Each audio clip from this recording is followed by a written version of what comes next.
untuk memasuki tempat yang telah disediakan. Syederalun Kip Biren pada Selasa 30 Januari 2024 kembali menggelar sosialisasi pencoblosan dan perhitungan suara pemilu 2024 di halaman kantor Kip Biren, Desa Payalipah, Pesangan Biren.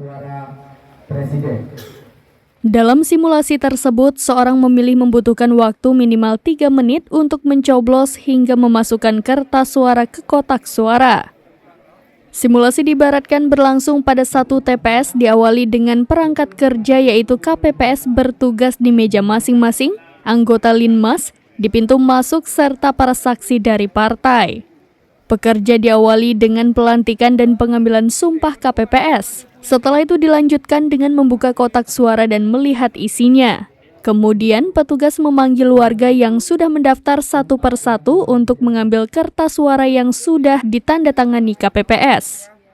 Saat menuju kotak suara, pemilih meletakkan HP di depan KPPS dan selanjutnya melakukan pencoblosan dalam bilik suara dan sampai kepada pemasukan kertas suara ke dalam kotak suara dan anggota KPPS mengarahkan surat suara untuk dimasukkan ke dalam kotak sesuai dengan kertas suara.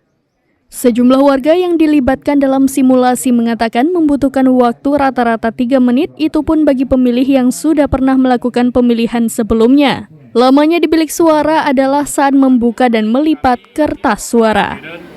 Hari ini melakukan yaitu simulasi yang kedua kali, ini sesuai dengan instruksi daripada KPU RI. Tujuannya adalah untuk pemantapan kepada masyarakat, terutama Kabupaten Biren, yaitu pada tanggal 14 Februari nanti tahu tata cara ataupun mekanisme yaitu pada saat itu proses pemungutan suara. Dari Biren, Yusmadin Idris, serambinews.com. Tribun X sekarang menghadirkan lokal menjadi Indonesia.